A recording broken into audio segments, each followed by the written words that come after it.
আসসালামু আলাইকুম। কেমন আছেন সবাই? প্রতিদিনের মতো নতুন একটা ব্লগ ভিডিও নিয়ে হাজির হয়ে গেলাম আমি রাহিমা ইতি ব্লগ থেকে। রাহিমা ইতি সকাল সকাল দেখি আপনাদের ভাইয়া কি যেন নিয়ে আছে ব্যাগেট করে। খুলে দেখি কিছু পালং শাক, সেই সাথে কিছু ধনেপাতা, কিছু কাঁচামরিচ নিয়ে আসছে। আজকে রান্না বান্না বেশি একটা আমি করব না। আজকে বাসায় বানাবো পিঠা, বলতে পারেন পিঠা উৎসব আমাদের বাসায়। তাই আমি কিছু চাল ভিজিয়ে নিয়েছি। এখানে কিছু সিদ্ধ চাল এবং আতপ চাল রয়েছে। দুপুরে তো কিছু রান্না বান্না করতেই হবে, তাই না? তাই বলে আমি কিছু পেঁয়াজ কেটে নিলাম। এখানে নিয়েছি কিছু ছোট চিংড়ি, সেই সাথে পালং শাক। আমি পালং শাক দিয়ে চিংড়ি মাছ দিয়ে রান্না করব। পালং শাক দিয়ে চিংড়ি মাছ দিয়ে খেতে কিন্তু দারুণ মজা। আমি সেইখানে কিছু আলুও দেব। আমি মশলা কষিয়ে দিয়েছি অলরেডি, আমার রান্না বসিয়ে দিয়েছি। আমি এখানে মশলা কষানো হয়ে গেছে, তাই কিছু চিংড়ি মাছ দিয়ে দিচ্ছি। চিংড়ি মাছগুলো এখন নেড়ে চেড়ে ভালোভাবে কষিয়ে নেব। কষানো হয়ে গেলে আমি ওইখানে আগে থেকেই কুচি করে রাখা কিছু আলু দিয়ে দিব। আমার মেয়ের জন্য আমি কিছু আলু দিয়ে নিয়েছি, যাতে আমার মেয়ে খেতে পারে। ও আবার আলুটা পছন্দ করে, তাই আমি বেশিরভাগ তরকারিতেই আলু দেওয়ার চিন্তা করি, সব সময় আলু দিয়ে থাকি। এই যে দেখেন, এদিকে আমি পালং শাকগুলিও দিয়ে দিয়েছি। পালং শাকটা পরে দিয়েছি, কারণ পালং শাক যে কোনো শাকই বেশি রান্না হলে শাকের কালার নষ্ট হয়ে যায়। এদিকে আমার শাক রান্না হয়ে গেছে। আমি কিছু ধনেপাতা, কাঁচামরিচ ছিটিয়ে দিয়ে নামিয়ে নেব। হঠাৎ করে আমার ছেলে এসে বলতেছে, আম্মু কিছু আলু ভাজি করে দাও না, আলু ভাজি খাবো। তাই ওর জন্য আমি কিছু আলু কেটে ধুয়ে নিয়েছি। এখন আলু ভাজিগুলিও বসিয়ে দিব। আমার ছেলে যদিও তেমন একটা আলু ভাজি খায় না, কিন্তু হঠাৎ করে কেন জানি না ও বলতেছে আজকে আলু ভাজি খাবে। আমার মেয়ে আবার আলু ভাজিকে চিপস বলে খায়। ও আলু ভাজি হলে একটা একটা করে মুখে দেয় আর বলে চিপস খাচ্ছি। ভাবলাম তাহলে তো ভালোই হয়, আমার মেয়েও খেতে পারবে। তাই এদিকে আমার আলু ভাজি হয়ে গেছে। কিছু ধনেপাতা দিয়ে আমি আলু ভাজিগুলি নামিয়ে নিব। দুপুরের খানায় আমার এই তো আলু ভাজি, সেই সাথে পালং শাক দিয়ে চিংড়ি রান্না। কালকের কিছু ডাল ভুনা ছিল এবং তরকারিও ছিল। এই ছিল আজকের খানা দুপুরে। এদিকে আমি চালগুলি ব্লেন্ড করার জন্য ব্লেন্ডারে দিয়ে ব্লেন্ড করা শুরু করে দিয়েছি। আমার চালগুলি ব্লেন্ড হচ্ছে। এখানে আমি প্রয়োজন মতো লবণ, হালকা কুসুম গরম পানি, সেই সাথে কিছু গরম ভাত দিয়েছি, যাতে পিঠাগুলি ফোলে। এই জন্য এই যে আমার ঘনত্বটা দেখেন। এদিকে আমি কড়াইও বসিয়ে দিয়েছি। আমি আজ সাজের পিঠা বানাবো, তা আবার শিরায় ভিজাবো। কার কার এই পিঠাটা পছন্দ? শীতের ভিতরে আমার তো অনেক পছন্দ। আমি এই শীতে অনেক ধরনের পিঠা খেয়েছি, ভাপা পিঠা, পুলি পিঠা, অনেক পিঠাই খেয়েছি, কিন্তু এখনও ভিজা পিঠা খাওয়া হয়নি। তাই ভাবলাম বিকেলের নাস্তায় ছেলে মেয়েদেরকে পিঠাও দিতে পারবো, নাস্তা হিসেবে খেতে পারবে, সেই সাথে আমি কিছু পিঠা ভিজিয়ে নিব। আপনাদের ভাইয়াও ভর্তা দিয়ে খেতে পারবো। এই যে দেখেন, মাশাআল্লাহ, আমার প্রথম পিঠাটা অনেক সুন্দর হয়েছে, তাই না? পিঠাগুলি আমার মাশাআল্লাহ সুন্দরই হয়েছে। আমি একে একে সব পিঠাগুলি বানিয়ে নিচ্ছি। জি দেখেন, এটা আমার দ্বিতীয় নাম্বারের পিঠা। প্রথম পিঠার তুলনায় কিন্তু দ্বিতীয়টা মাশাআল্লাহ অনেক সুন্দর হয়েছে, তাই না?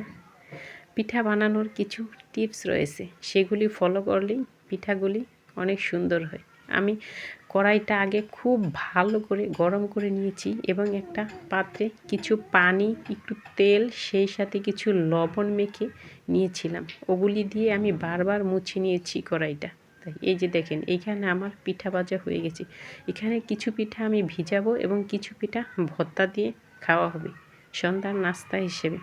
আপনাদের ভাইয়ারও খুব পছন্দ ভর্তা দিয়ে পিঠা।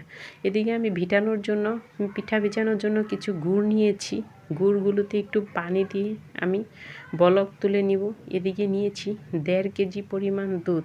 আমি শুধু দুধ দিয়ে পিঠাগুলি ভিজাবো, কোনো পানি ব্যবহার করব না। ওই যে গুড়ে যতটুকু পানি দিয়েছি ততটুকুই, এর বেশি আর পানি দিব না।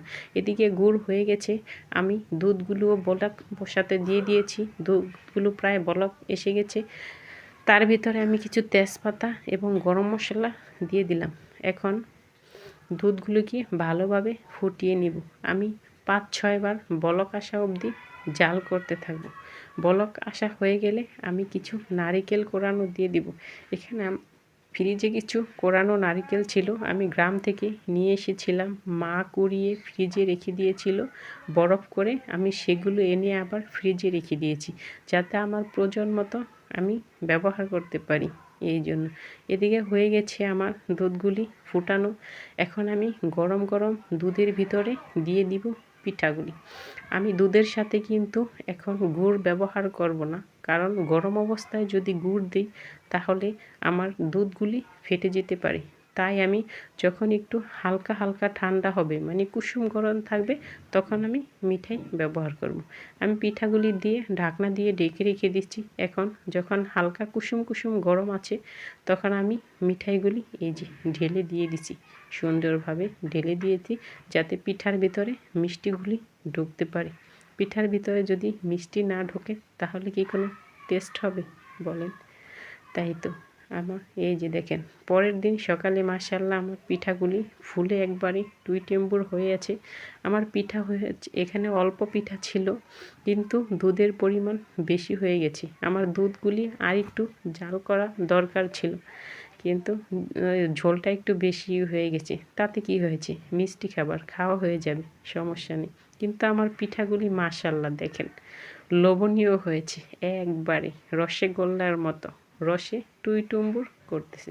এই যে দেখেন পিঠাগুলি কিন্তু খুবই সফট হয়েছিল, কিন্তু ক্যামেরায় অতটা বোঝা যাচ্ছে না যে পিঠাগুলি এতটা সফট হয়েছে। মাশাআল্লাহ দেখেন, আমি একটা পিঠা আপনাদেরকে কেটে দেখাবো কতটা নরম হয়েছে। এই যে দেখেন মাশাআল্লাহ, অবশ্যই আমার পিঠাগুলি দেখে মাশাআল্লাহ বলবেন। একেবারে রসে ভেজানো টইটুম্বুর পিঠা। এই যে এখন আমি পিঠাগুলি খেয়ে নিব। সকালের নাস্তা হিসাবে আজ আমি পিঠাই খাবো। পিঠাগুলো কিন্তু দারুণ মজা হয়েছিল। এবছরে ফার্স্ট ভিজা পিঠা, তাও নিজের হাতে বানানো। মাশাআল্লাহ অনেক বেশি ইয়াম্মি হয়েছিল, আমি বলে বোঝাতে পারবো না এতটা টেস্ট। কিন্তু ক্যামেরায় বোঝা যাচ্ছে না যে কতটা নরম, ধরার সাথে সাথেই ভেঙে যাচ্ছে। এখানে আপনার ভাইয়াও এসে পড়েছে, সকালে কিছু খেয়ে যায়নি, তাই তাকে নিয়ে পিঠা দিয়ে আসি যে দেখি তার রিভিউ কী। সেও খেয়ে বলে মাশাআল্লাহ খুবই ভালো হয়েছে এবং অনেক মজা হয়েছে।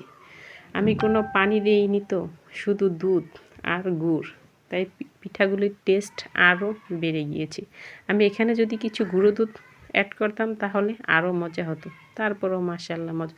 এদিক দিয়ে আপনাদের ভাইয়া চলে গেছে ছাদে, আমি জানি না, যে দেখে একটি আম পেকে আছে গাছে। মাশাআল্লাহ সে আমটা নিয়ে যুদ্ধ শুরু করে দিয়েছে, আমটা পারবে, কিন্তু বেচারা তো মশারি দিয়ে পুরা গাছ ঘিরে রেখেছে। তারপরও কষ্ট করে আমটা নিয়ে বাসায় চলে যাচ্ছে। এই যে দেখেন নিজের গাছের আম কতই না সুন্দর মাশাআল্লাহ। ক্যামেরায় কিন্তু বোঝা যাচ্ছে না যে আমটা হলুদ হয়ে গেছে, এমনি কিন্তু অনেক হলুদ হয়েছে আমটা। এই যে আপনাদের ভাইয়া ছিঁড়ে নিয়ে আসছে আমটা। এখন সবার গাছে আমে ফুল আছে আর আমার গাছের আম পাকছে। মাশাআল্লাহ মাশাআল্লাহ।